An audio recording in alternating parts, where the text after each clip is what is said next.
মাত্র 18 বছর বয়সেও যদি তুমি আল্লাহকে এইভাবে না চেনো, 18 বছর 20 বছর বয়সেই যদি তুমি একটা সেজদা দিতে মন না চায়, আরে জানোয়ার, তুই 60 বছর পর্যন্ত যাইতে যাইতে তোর অবস্থা কি হবে বেঈমান? এই বেঈমান, এই নিকৃষ্ট, তোর হালাত কি হবে? তুই 18 বছর বয়স না হইতে যদি আল্লাহর এত বড় দুশ্মন হস, তোর বাকি হালাত।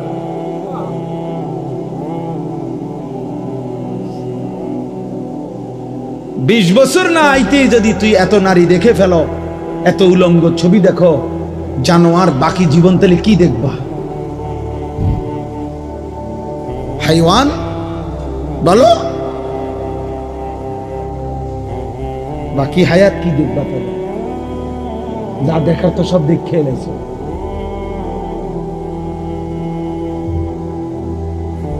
এরপরে কি করবা? এত কম বয়সে এত নারী, এত অল্প বয়সে এত উলঙ্গ ছবি দেখে ফেললাম, এত অল্প বয়সে চরিত্র এভাবে নষ্ট করে ফেললাম যে নারী ছাড়া, ছবি ছাড়া, জেনার দৃশ্য ছাড়া, বন্ধুদের অসৎ আড্ডা ছাড়া, ওই দেখেন ওই অপদার্থের দিকে দেখেন, ওই দেখেন ওই অপদার্থ কি করে।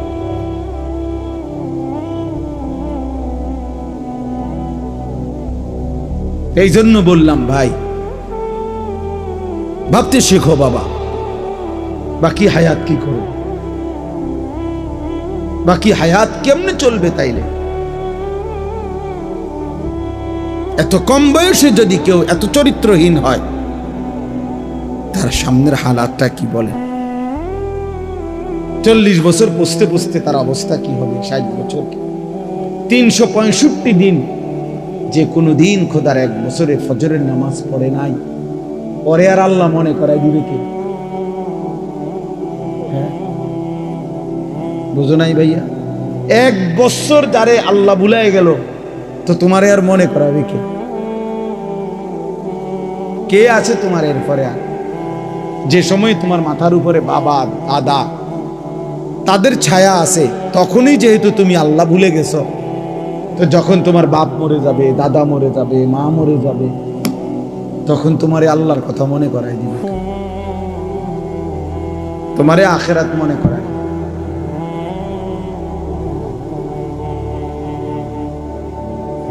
ছোটবেলায় আমার মনে আছে, আমার ছোট্টবেলা থেকে আমার মা সারাটা জীবন মা আম করে নামাজের কথা জিজ্ঞাসা। আমি প্রায় বলি, এখন আমার মার বয়স কমপক্ষে 70 হবে, আমার আম্মার কিচ্ছু মনে নাই, কিছু বলতে পারে না, অসুস্থ। একটা ট্যাবলেট দিলে আধা ঘন্টায়ও মা ট্যাবলেটটা খায় না, বোঝে না কি তা হইলে কই মা এটা খান না, খান। পানি মুখে দিলে জোর করে মা এটা ধরে রাখে, মা এটা বোঝে না যে এটা খাওয়া দরকার, মানে এই কথাটাই বুঝে পারি না বলে এমন দুর্বল হয়ে গেছে সেই মা আমার। এখনো আমরা কথা বললে আমগরে জিগা, আমারে তো জিগা, ফুত নামাজ উঠছে, কসম মা আমার এখনো আমারে জিগা, ফুত নামাজ উঠছে, নামাজ উঠছে। মা আমারে সব সময় বলে, এখনো বলে, মা ফুত কতখানে ওয়াজে যাও, মানুষের লগে চাই টাকা পয়সা লইয়া ঝামেলা করে না। আমার 44 বছর বয়স, 44 বছর বয়সও আমি মায়ের সেই নজর নেগরানি, আলহামদুলিল্লাহ। তোমারে 18 বছর বয়সেই তোমার আব্বাও তোমারে বলে না, মাও বলে না, সমাজের কেউ ডাকে না। তোমার পতন, তোমার ধ্বংস, তোমার বরবাদি, তুমি নারী দেখতে দেখতে ধ্বংস হয়ে যাইতেছ, ছবি দেখতে দেখতে বেঈমান কাফেরদের মতো সাজতে সাজতে সাজতে সাজতে, চুল পান, শাক, পোশাক, লেবাস, চলা ফেরা, উঠা বসাতে কাফের মুশরিকদের মতো হতে হতে ধীরে ধীরে একটা সুন্দর ছেলে, একটা সুন্দর জওয়ান মুসলমানের একটা তাগড়া ছেলে চোখের সামনে কি হয়ে যাইতেছে? নষ্ট হয়ে। এই সমাজ তাকায় তাকায় দেখতেছে। বুঝছেন চাষা ব্যাপারটা চিন্তা করে দেখেন তো চাচা। বিষয়টা কি ভাইয়া? একটা ছেলে বলো বাপ, কেউ তোমারে ডাকে না, কেউ তোমারে ফেরায় না, কেউ তোমার এই অব্যাহত গুনাহ অশ্লীলতা বেহায়াপনা থেকে কেউ টাইনে ধরতেছে না, ফেরাইতে চাচ্ছে না। মনে হয় যেন চোখের সামনে জাহান্নামের আগুনের দিকে যাচ্ছে, ধাও ধাও আগুনের দিকে, সবাই যেন দেখতেছে ঠিক আছে আগাও যাও।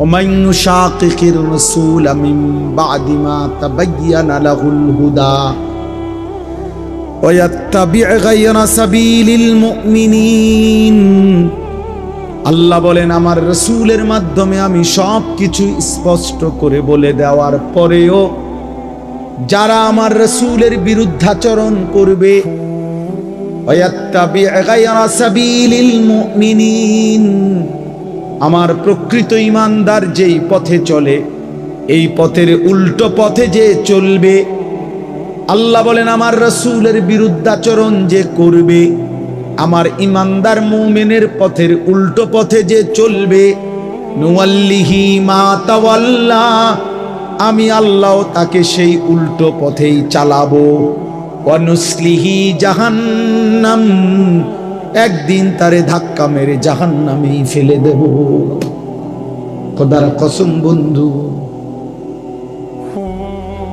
আল্লাহ বলেন চলতে চলতে নাফরমান, গুনার অসভ্যতার অস্থিরতা, সুদ আর হারাম, কিস্তি আর হারাম রোজগার করতে করতে চাচা 60 বছর পরে একদিন ফেরেশতা তোমারে লাথি দিয়া কবরে পাঠায় দিব, বলবে যা সুদখোর যা কবরে, যা কিস্তিখোর হারামখোর যা কবরে যা। জীবনভর ওজনে কম দিলি, জীবনভর হারাম রোজগার করলি না ফরমান, যা এখন যা কবরে। এত লম্বা হায়াত, এত লম্বা রাত, লম্বা দিন, কখনোই আল্লাহকে মনে পড়লো না, হালাল হারাম মনে পড়লো না। আল্লাহ বলেন একদিন আমি তোকে পৌঁছায় দেব কবরে। আল্লাহাকুমুত তাকাসুর হাত্তা যুরতুমুল মাকাবির, আল্লাহ বলে বান্দা দুনিয়ার নেশায় পড়ে ডুবে গেলা, আল্লাহ বলেন আখিরাতকে বান্দা ভুলে গেলা, শুধুমাত্র তাকাসুর বাড়ানোর নেশা, বাড়ানোর, আরো টাকা, আরো বাড়ি, আরো গাড়ি, আরো নারী, আরো সুন্দরী, আরো দুনিয়া, আরো আরো আরো আরো।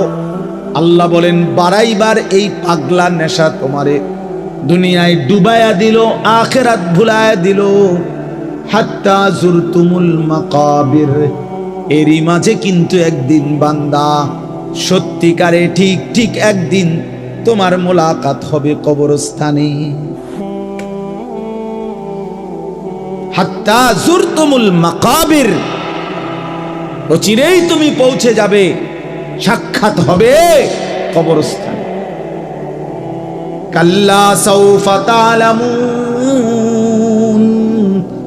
তাফসীরে লিখছে ফিল কবরে, আল্লাহ বলেন সেই কবরে পৌঁছলেই আমি আল্লাহ তোমাকে জানায় দেব বান্দা আমার একটা একটা নাফরমানির শাস্তি কি। কি মনে করছো বান্দা, ভাত দুগা খাওয়াইছি দেখা নাফরমান, তুই মনে করছো তো আমি আল্লাহ তোরে দেখি নাই না? বেটা আমি তো ভাত তরকারি, বেটা খাদ্য খাবার তো আমি কুত্তারও খাওয়াই, বেটা তোরে খাওয়াবো না কেন? তোরে আমি ভাত খাওয়াইছি দেখা, তোরে আমি ঘুম পাড়াইছি, তোরে আমি পেশাব পায়খানা করতে দিছি, তোরে আমি কিছু বলি নাই, দুনিয়ায় ছেড়ে দিছিলাম বান্দা, আমি তো সব বলেই দিছি। ইন্না হাদাইনাহুস সাবিলা, আল্লাহ বলেন চলার রাস্তা তো আমি দেখায় দিছি, রাসূল পাঠাইছি, উলামা পাঠাইছি, আউলিয়া পাঠাইছি, ইমাম পাঠাইলাম, খতিব পাঠাইলাম, ওয়াইজ পাঠাইলাম, বক্তা পাঠাইলাম, কোরআন পাঠাইলাম, সুন্নাহ পাঠাইলাম। আমার রাসূলকে দিয়ে 23টা বছর লাগাইয়া এতভাবে বলে দিলাম, এর পরেও বান্দা তুমি কোনোভাবে পাত্তা দিলা না।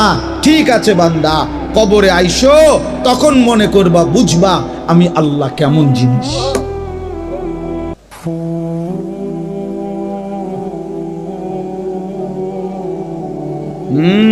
আমি দেখায় দেব বান্দা।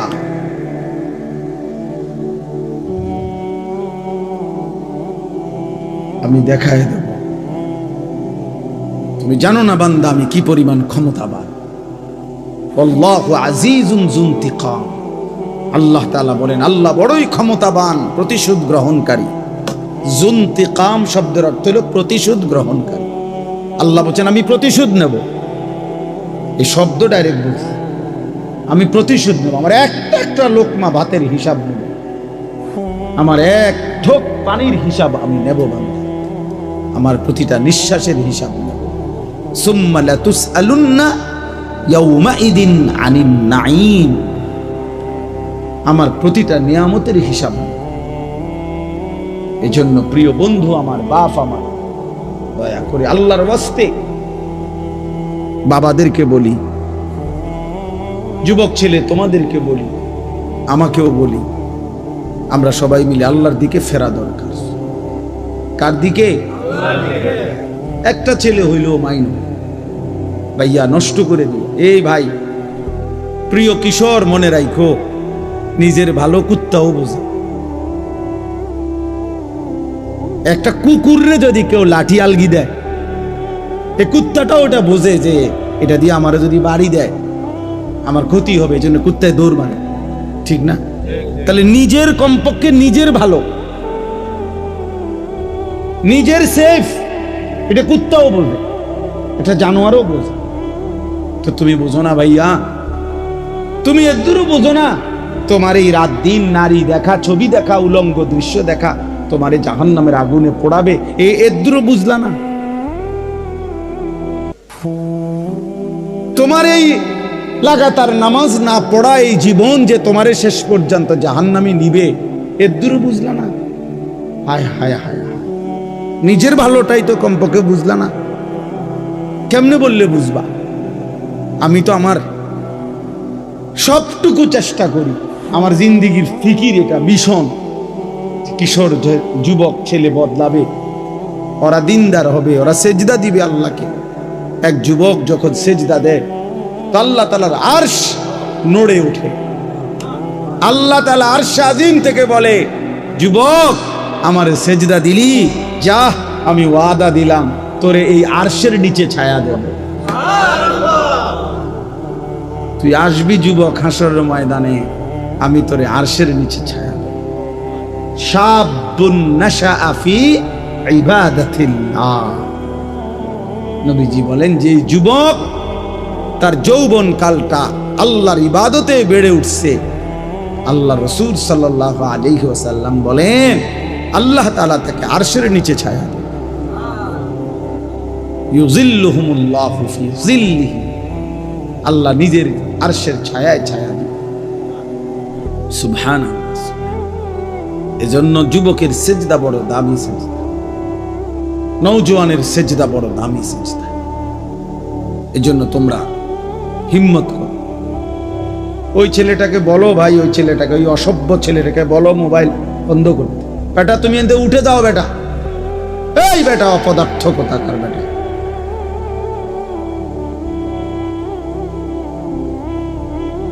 চিন্তা করছেন নি? ওরে দুইবার বললাম। আর এইটাই জীবন।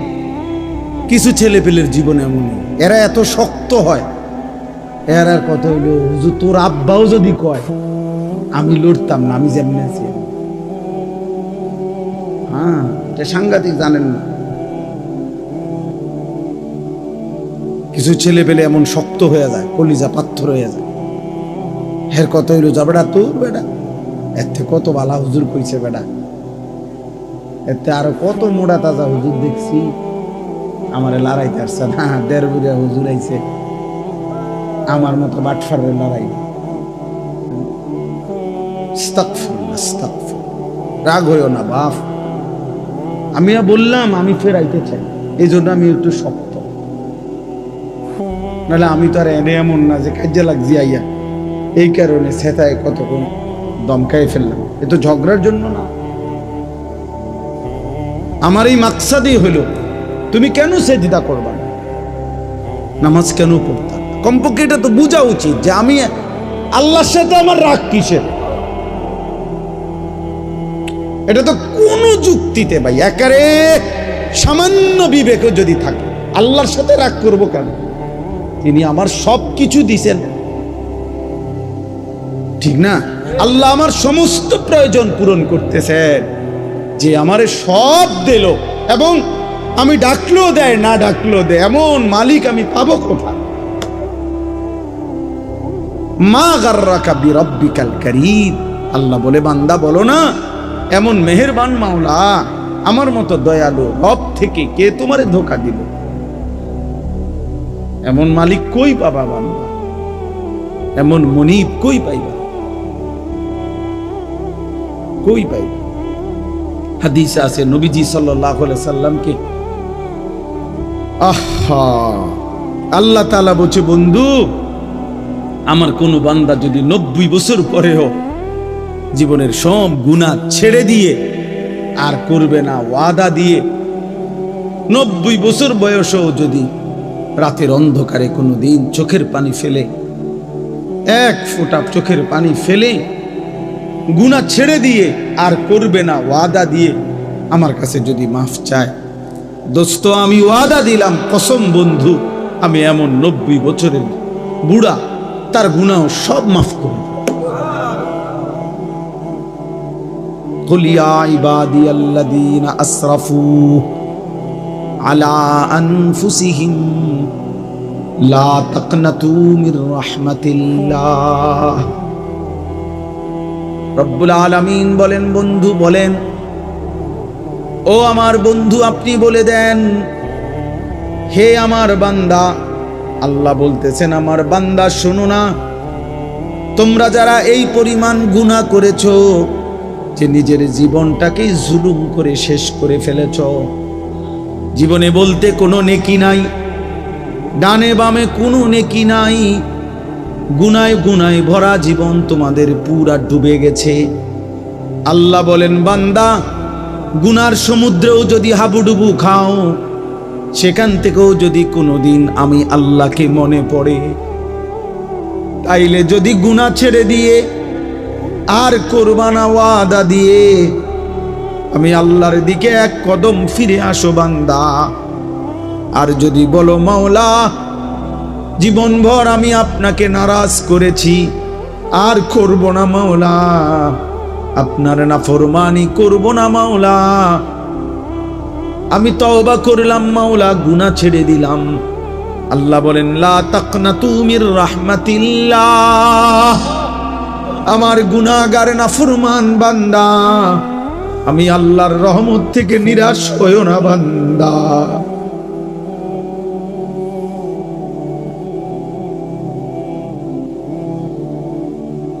मायूस ना हो अहले ज़मीं अपनी खताओं से, तकदीर बदल जाती है मुदतर की दुआओं से। अल्लाह बोले बुजुर्गाने दीन शेरेर मध्य बोलছে এটা, হে আল্লাহর বান্দা জীবনের সব গুনাহগুলো নিয়েও তুমি নিরাশ হইও না, মায়ুস না হো, মায়ুস মানে নিরাশ, মায়ুস না হো আহলে জমিন, হে জমিন ওয়ালা নিরাশ হইও না, আপনি খতাউ সে, নিজের গুনাহের কারণে চোখের পানি ফেলো বান্দা, ডাকো তোমার আল্লাহকে, तकदीर बदल जाती है मुदतर की दुआओं से। কোনো অক্ষম অসহায় বান্দা যদি চোখের পানি ফেলে আল্লাহর কাছে দোয়া শুরু করে, তো আল্লাহ তার আযাবের সিদ্ধান্ত বদলে দেয়, বদলেই দেয়। আল্লাহ আমাকে মাফ করে দেয়।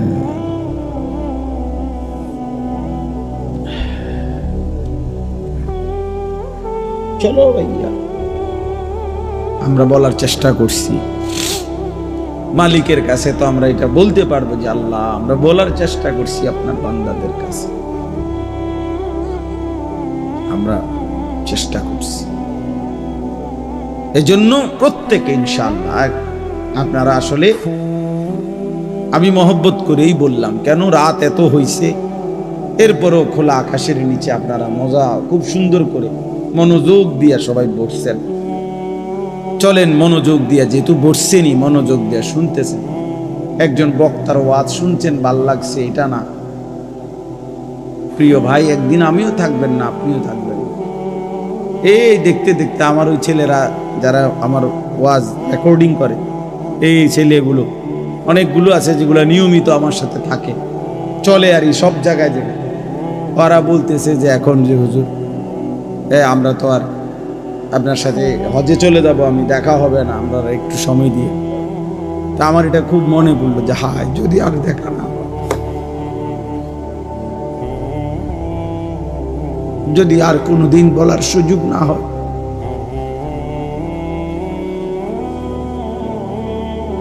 আল্লাহ আমাদেরকে মাফ করে দেয়। চলেন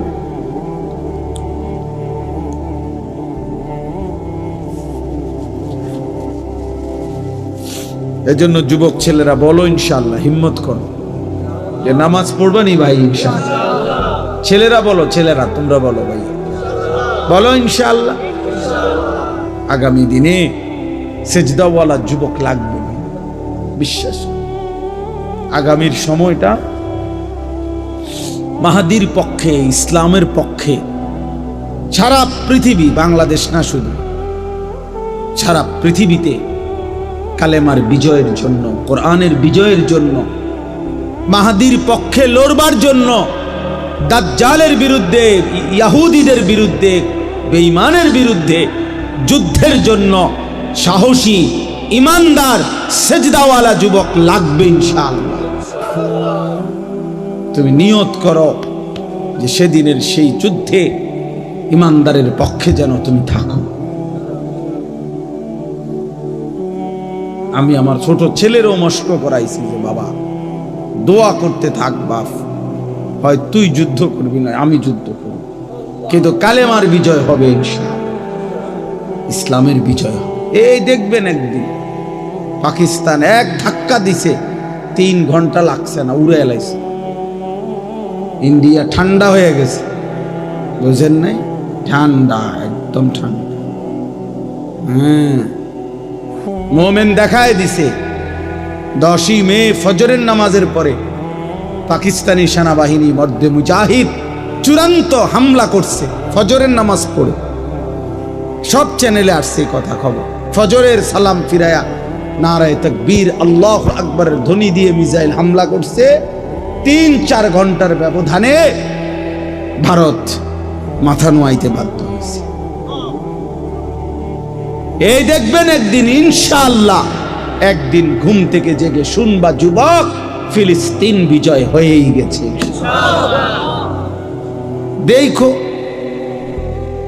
দেখো, এ দেখবা আমরা ওই রুম দুপুরবেলা ভাত খাইয়া আমি শুইছিলাম মাত্র, এই সময় আমার একজনের দৌড়াইয়া কইছে হুজুর গেছে গা। তো কেটা গেছে গা? ও গেছে গা, তাই নিয়ে গেছে গা। বুঝেন নাই? হ্যাঁ, বুবু গেছে গা। আমি তখন মসজিদে শোয়া ছিলাম 5ই আগস্ট, তাবলিগে সফরে গেছিলাম উত্তরবঙ্গ দিনাজপুরে, মসজিদে ছিলাম তখন। দুপুরবেলা মাত্র শুইছি, কাইতে, এই সময় আমার সাথে দৌড়াইয়া হুজুর গেছে গা। কি গেছে গা? গেছে গা, গেছে গা, যে গেছে গা, আসলেই গেছে গা, গেছে। হ্যাঁ, এর জন্য ওলামা বিদ্বেষী যারা ছিল, লক্ষ লক্ষ ওলামায়ে কেরামকে বেইজ্জতি করেছে যারা, হাজারো রকমের জঙ্গি, বোমাবাজ, এই সমস্ত মিথ্যা ট্যাগ লাগায়া, মিথ্যা অপবাদ দিয়ে যারা এই প্রহসন করেছিল, তারা ঠিকই ভাইগা গেছে। মামুন বাংলার জমিনে আজও আছে।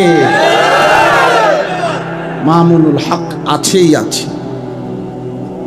থাকবেও ইনশাআল্লাহ।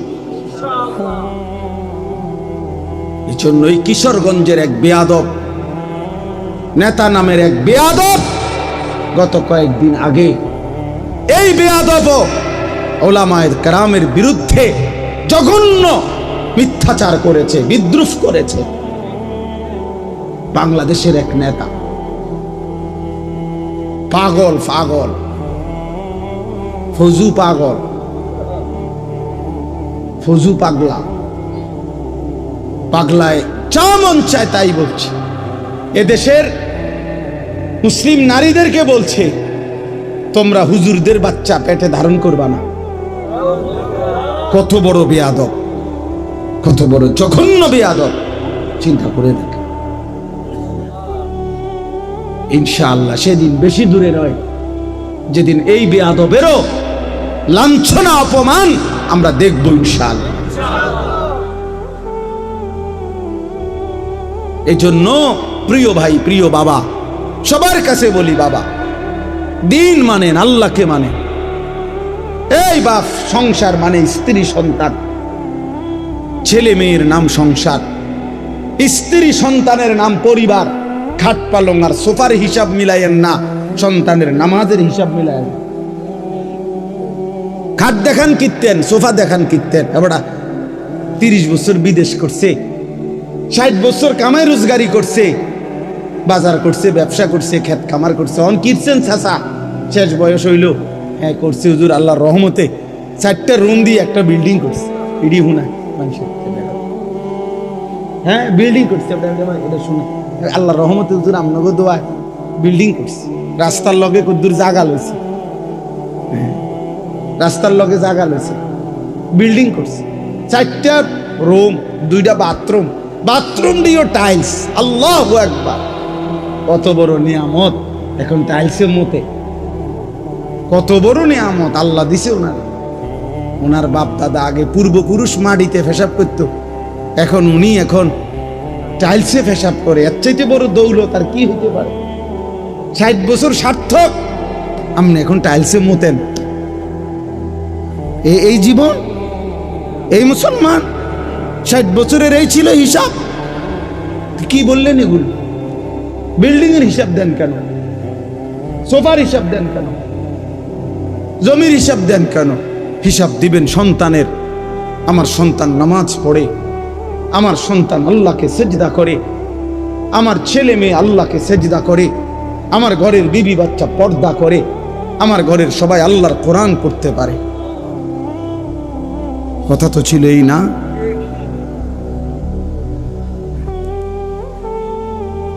আমাদের খতিব সাহেব, বর্তমান খতিব সাহেব, উনি ওনার এক লেখনীতে লিখছেন, জাতীয় মসজিদ বাইতুল মুকাররমের যিনি বর্তমান খতিব, সারা পৃথিবী বিখ্যাত আলেম আল্লামা হযরত মাওলানা আব্দুল মালিক সাহেব দামাত বারাকাতুহুমুল আলিয়া, উনি বলেন যে আরবে একবার একজন ইঞ্জিনিয়ার, ওনার সাথে আমার সাক্ষাৎ হয়েছে ওনাদের, উনি এক ব্যক্তির নাম বলছেন।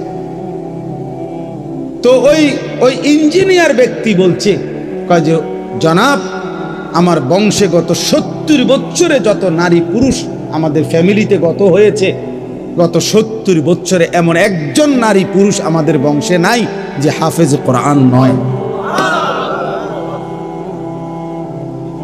এটা বলার মতো কথা, এটা বলার মতো কথা কিনা বলেন? বললে এটাই তো বলার মতো। শেখুল হাদিস আল্লামা আজিজুল হক রাহমাতুল্লাহ আলাই, তার বংশের সন্তান, ছেলে মেয়ে, ছেলের ঘরের নাতি নাতনি, মেয়ের ঘরের নাতি নাতনি সব হাফেজে কোরআন। আপনি খবর নেন, এই যে মামুনুল হক সাহেব, তাদের পুরা ফ্যামিলি হাফেজে। এটা তো বলার মতো, এটা উল্লেখ করার মতো কথা ভাইয়া। বললে এটা বলেন, বিল্ডিং এর হিসাব দেখাবেন না। মা বোন যদি কেউ শুনে থাকেন, আপনাদেরকেও বল, আমরা 5 ভাই 3 বোন। 2015 সালে আমার আব্বা ইন্তেকাল করছে। 43 বছর বাবা এক মসজিদে ইমামতি করছে, প্রাইমারি স্কুলে মাস্টারি করছে, 5 ভাইকেই বাবা মাদ্রাসায় পড়াইছে। আমার আব্বা থাকতেই আমরা 5 ভাই আল্লাহর দয়া আল্লাহ করছেন আলেম হয়েছে। বাবার ইন্তেকালের সময় আব্বা ঘরে স্বাভাবিক ঘরে মারা গেছে। আমার আব্বার যে সময় শ্বাস টানতেছে, আমরা ভাই বোন সবাই ছিলাম, আমাদের ছেলে মেয়েরাও ছিল, না আব্বার নাতি নাতনি সব মিলাইয়া আমরা প্রায় 25 জন ভাই বোন নাতি নাতনি মিলে আল্লাহর কোরআন পড়তেছিলাম। এই সময় আমার আব্বা ইন্তেকাল করছে। আমার মা কাঁদতেছিলেন, আমি মারে জড়াইয়া ধরে বলছিলাম, মা আপনি কাইদেন। একটু পরে আব্বারে যখন কবরে ফেরেশতা বলবে মান রব্বুক, আমার আব্বা বলবে ফেরেশতা 25 জন বংশধর যেই রবের কোরআন পড়া রাইখা আসছি, আমি সেই রব চিনব না? বললি কি ফেরেশতা, রব চিনব না কেন? রব চিনব না কেন? এই জন্য দোস্ত আমার, বন্ধু আমার, দিন শিখেন, আখিরাতকে বুঝেন, আল্লাহকে রাজি করেন। বলেন ইনশাআল্লাহ, বলেন ইনশাআল্লাহ। এবার শুধু তর্জমাটা শুনাই, তাইলেই কথা শেষ। আল্লাহ তাআলা বলেন, ওয়ালিকুল্লি উম্মাতিন জাআলনা মানসাকান, সর্বযুগে সর্বকালে আমি আল্লাহ প্রত্যেক জাতি গোষ্ঠীর জন্য ইবাদত, কোরবানি, হজ, আমার বন্দিগি নির্ধারণ করেছি। অর্থাৎ ইবাদতের হুকুমবিহীন কোনো জাতি গোষ্ঠী ছিল না। তাইলে মানুষ মাত্রই আল্লাহর ইবাদত করবে, এটা আল্লাহ তাআলার চাওয়া। এই জন্য সর্বযুগে সর্বকালে আল্লাহ তাআলা মানুষের জন্য, বান্দার জন্য ইবাদত দিয়েছেন। কি দিয়েছেন? ইবাদত দিয়েছেন, ইবাদত দিয়েছেন।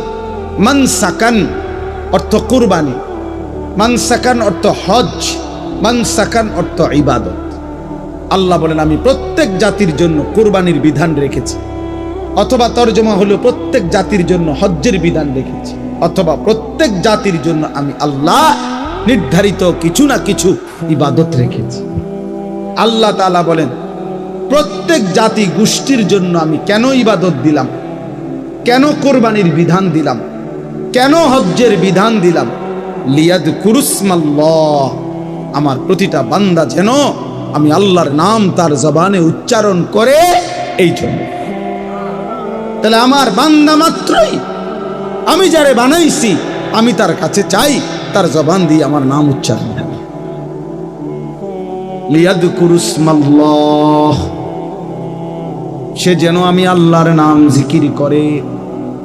তাইলে আমাদের সৃষ্টির সার্থকতা, আমাদের জন্মের সার্থকতা আমাদের জবানে আমাদের রবের নাম উচ্চারণ। এজন্য ভাইয়া যেই জিহ্বা আল্লাহর নাম নেয় না, তো ওই জিহ্বা কি কথা বললো? আর তাই আল্লাহর কোরআন যে জবান পড়তে পারে না, আল্লাহর জিকির যেই জবান করে না, নামাজের তসবিহগুলো যেই জবান পড়ে না, হায় হায়, তো সেই জবান আর বললো কি? দুনিয়ার বাকি কথাগুলো না বললেও চলতো, এই দুনিয়া ভোগ করা যাইতো। যারা বাস্তবিকে বোবা, মানে কথা কইতারে না, আপনি বলেন তো তারা দুনিয়া ভোগ করে না? তো তাইলে বোবা মানুষে বিয়ে করতে পারেনি, বোবা মানুষের বাচ্চা কাচ্চা হয়নি, বোবা মানুষে বিল্ডিং করতে পারেনি, বোবা মানুষে বাজার সদাই করতে পারেনি, বোবা মানুষে ভাত মাছ খাইতে পারেনি, তো তো দুনিয়া কোনটা তার অসুবিধা হয়েছে? বলেন না কেন শাকের ভাই, কি সমস্যা হয়েছে তার? কোনো অসুবিধা হয়েছে তার? তাইলে বন্ধু, দুনিয়া তো বোবা মানুষও ভোগ করতে পারে। তাইলে এই জবান কথা বলার সার্থকতা কি? কথা বলার সার্থকতা হলো রবের নাম।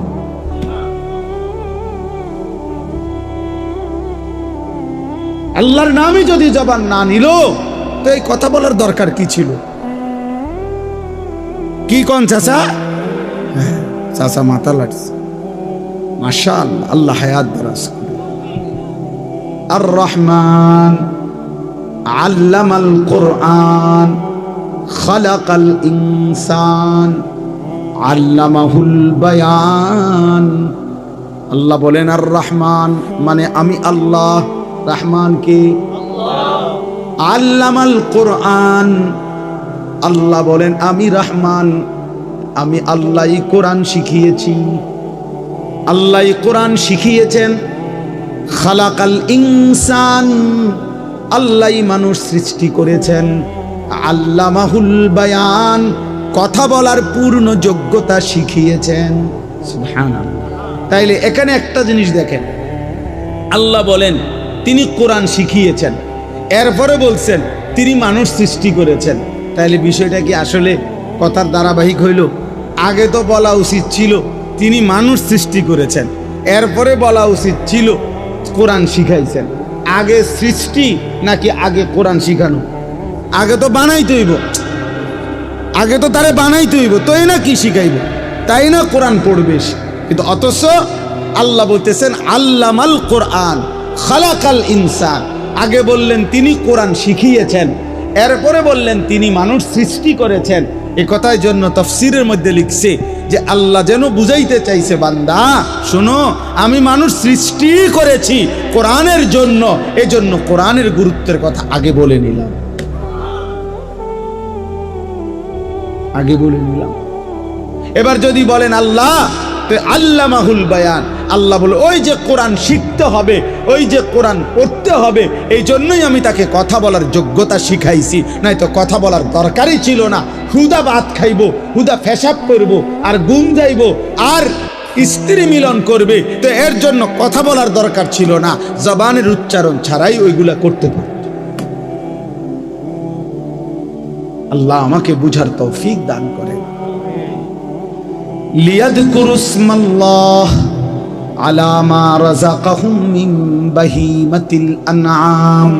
এই যে এই আয়াতের প্রথম একটা গুরুত্বপূর্ণ অর্থ হলো কুরবানি। তো এই জন্য আল্লাহ বলেন আমার চতুষ্পদ যেই জন্তুগুলো আমি আল্লাহর পক্ষ থেকে হালাল, সেগুলো যখন জবাই করা হয়, সেই জবাইয়ের মুহূর্তে আমার নাম বান্দা উচ্চারণ করে, তাকবীর পড়ে আল্লাহু আকবার, এই তাকবীর, এই জিকির, এই স্মরণ শুনবার জন্যই আমি আল্লাহ কোরবানির বিধান দিয়েছি। তাহলে কোরবানির মূল মাকসাদ গোশত খাওয়া নয়, কোরবানির মূল মাকসাদ জিক্রুল্লাহ, আল্লাহর জিকির। কার জিকির? আবার বলেন কার জিকির? আল্লাহর জিকির। এজন্য আল্লাহ বলছে ওয়াযকুরুল্লাহ ফি আইয়ামিম মা'দুদাত, কোরবানির এই দিনগুলোতে তোমরা আল্লাহর জিকির করো। ওয়াযকুরু ইসমাল্লাহি ফি আইয়ামিম মা'লুমাত, জিলহজ্জের 10 দিনের এই দিনগুলোতে তোমরা আল্লাহর জিকির করো। এজন্য হজ্জের মধ্যে বান্দার জবান দিয়া বেশি থেকে বেশি আল্লাহর নাম উচ্চারিত হয়। কোরবানির সময় বান্দার মুখ থেকে বেশি আল্লাহর নাম উচ্চারিত হয়। এজন্য তাশরিক, তাকবীরে তাশরিক, এই 5 দিন টানা বান্দা আল্লাহর রবে, আল্লাহর নামে, আল্লাহর জিকিরে জমিন আলোড়িত করে দেয়, বুলন্দ করে দেয়। এজন্য 9 জিলহজ ফজর থেকে নিয়ে 13 জিলহজ আসর পর্যন্ত আল্লাহ তার বান্দার জবান থেকে শুনতে চায় আল্লাহু আকবার, আল্লাহু আকবার, লা ইলাহা ইল্লাল্লাহু আল্লাহু আকবার, আল্লাহু আকবার, ওয়ালিল্লাহিল হামদ। যেন আল্লাহ বলে বান্দা আমার নাম বলো, আমার নাম বলো, আমার ভালো নাম বলো।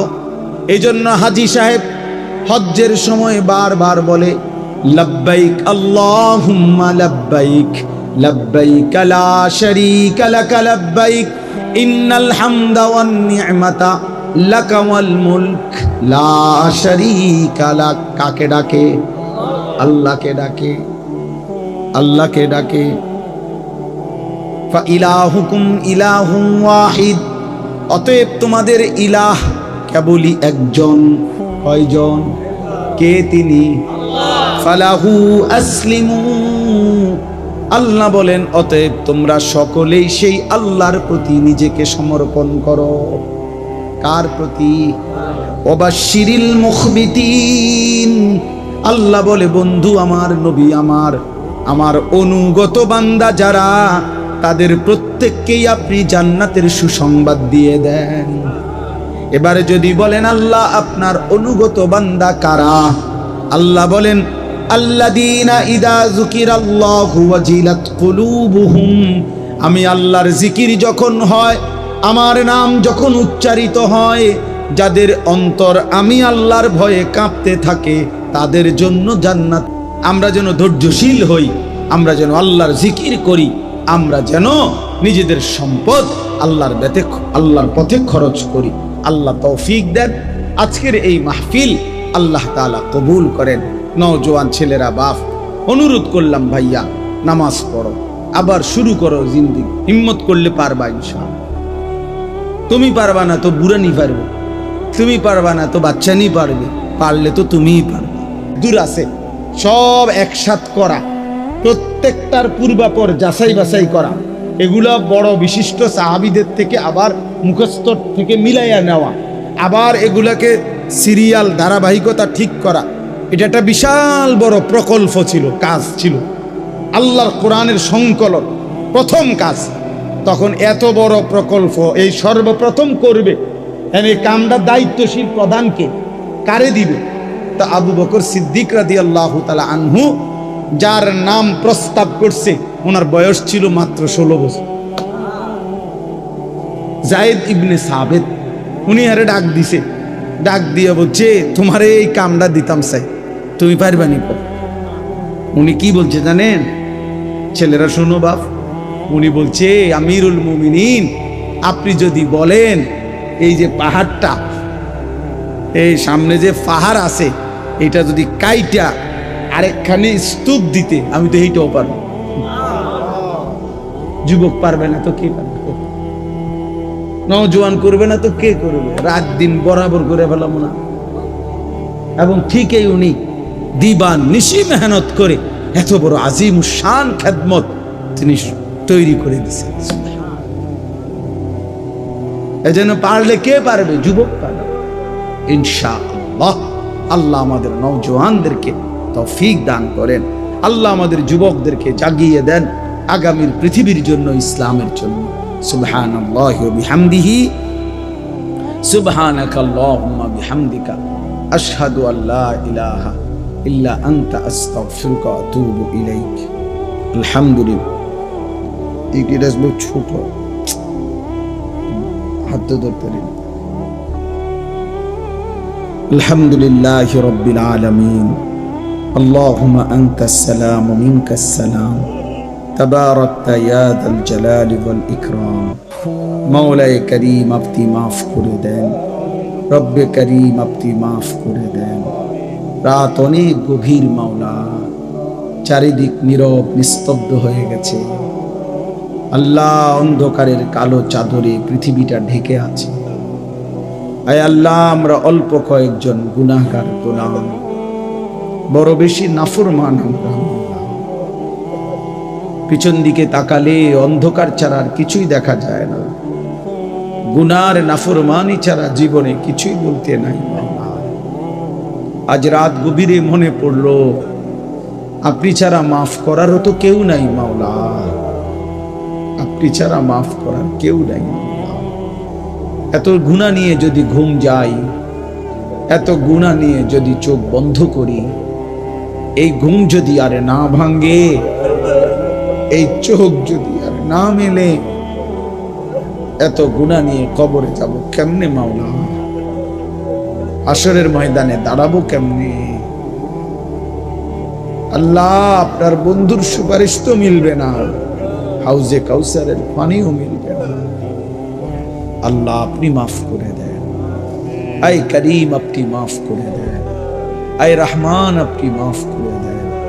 আয় রহিম, আপনি মাফ করে দেন। আয় গফফার, আপনি মাফ করে দেন। আয় গফুর, আপনি মাফ করে দেন। দেন মাওলা, মাফ করে দেন, মাফ করে দেন। আল্লাহ, আমার এই ছেলেগুলোকে মাফ করে দেন, আমাদের এই সন্তানদেরকে মাফ করে দেন, আমাদের এই কিশোর যুবক ছেলেগুলোকে মাফ করে দেন। ওরা বুঝে নাই মাওলা, ওরা বুঝে নাই মাওলা, ওরা বুঝে নাই মাওলা। ওরা অনেক দিন হয় সেজদা দেয় নাই, আজ থেকে দেবে মাওলা। আপনি তৌফিক দেন, আপনি দিল বদলায়া দেন, আপনি দিল বদলায়া দেন। আপনি দিল বদলায়া দেন। ওমরের দিল তো আপনি বদলে দিয়েছেন, ফলে ওমর তো সাহাবা হয়ে